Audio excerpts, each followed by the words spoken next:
ఓం శ్రీ జ్ఞాన సరస్వతి నమః. అందరికీ నమస్తే. ఈరోజు చాలా ముఖ్యమైన స్తోత్రాన్ని తెలియచేస్తాను. అమ్మవారి స్తోత్రాల్లో చాలా పవిత్రమైన మహిమాన్విత స్తోత్రాల్లో ఈ స్తోత్రం చాలా ప్రాముఖ్యత కలిగి ఉంది.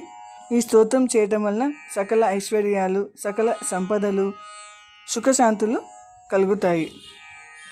తాము చేపట్టిన పనులు ఎటువంటి ఆటంకాలు లేకుండా జరగాలన్నా, సిరి సంపదలతో ఇల్లు కలకల్లాడన్నా ఈ స్తోత్ర పారాయణాన్ని తప్పనిసరిగా చేయాలి.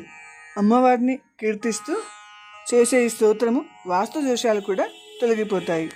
అలాగే గృహ నిర్మాణం చేస్తున్నవారు, గృహం కొనడానికి సిద్ధంగా ఉన్నవారు, గృహయోగము కావలసిన వారు ప్రతిరోజు సాయంత్రం ఈ స్తోత్రం చేస్తే తప్పకుండా కోరిక సిద్ధిస్తుంది. ఆ స్తోత్రము మణిదీప వర్ణన. శక్తి స్వరూపిణి, శ్రీచక్ర బిందు రూపిణి జగన్మాత శ్రీ లలితాంబిక అమ్మవారు నివాసముండే పవిత్ర ప్రదేశము మణిద్వీపం. 14 లోకాలు, సర్వలోకము ఆమెలో కొలువై ఉన్నారు. యావత్ జగతిని పరిరక్షించే అమ్మవారి ఆలోచనలకు అనుగుణంగా ఈ మణిద్వీపము పుట్టింది. ఈ మణిద్వీపాన్ని గురించి వర్ణించాలంటే మానవ శక్తి సరిపోదు. మహిమాన్వితమైన అమ్మవారు చింతామణి గృహంలో నివసిస్తారు. అందుకని దేవి భాగవతంలో మణిద్వీపం గురించిన వర్ణన ఉంది.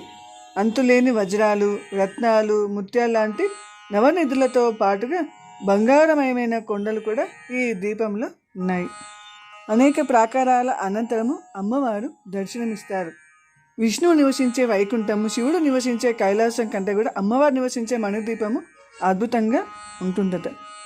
అనంతమైన సంపద అక్కడ ఉంటుంది. అందుకనే మణిద్వీపం అని కలిసినంత మాత్రమే సకల దరిదాపుకు చేరవని శాస్త్ర ప్రమాణం చెబుతుంది.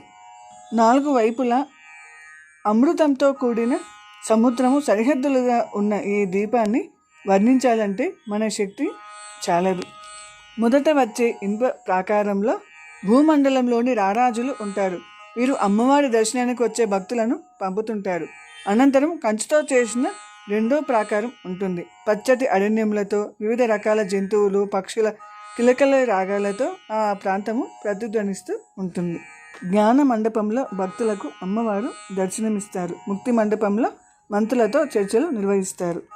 అద్భుతమైన ప్రపంచం అమ్మవారి నివాసిని మణిద్వీపం. విశ్వంలో ఎక్కడా లభించని అనంతమైన సంపద అక్కడ ఉంటుంది. అందుకే ఈ పారాయణంతో ఇంట్లోని వాస్తు దోషాలు కూడా తొలగిపోతాయి. సకల శుభాలు, ఐశ్వర్యాలు ప్రాప్తిస్తాయి.